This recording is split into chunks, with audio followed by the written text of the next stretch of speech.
Hey everyone, in this video I will show you how you can download and install Fortnite on your PC. So first head over to epicgames.com.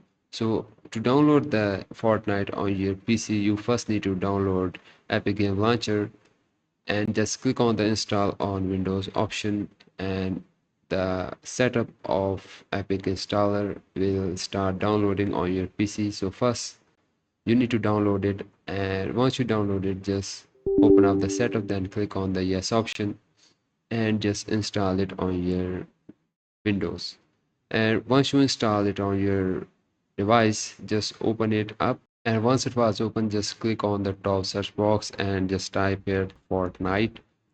And once you type it, just hit enter and you will find game Fortnite on the top. So you need to download this base game version of Fortnite. Just click on the first option and then click on get option here and just go to your library and you will find the Fortnite game and just click on it and you will see it will start downloading on your device. And guys, this is how you can download and install Fortnite on your Windows.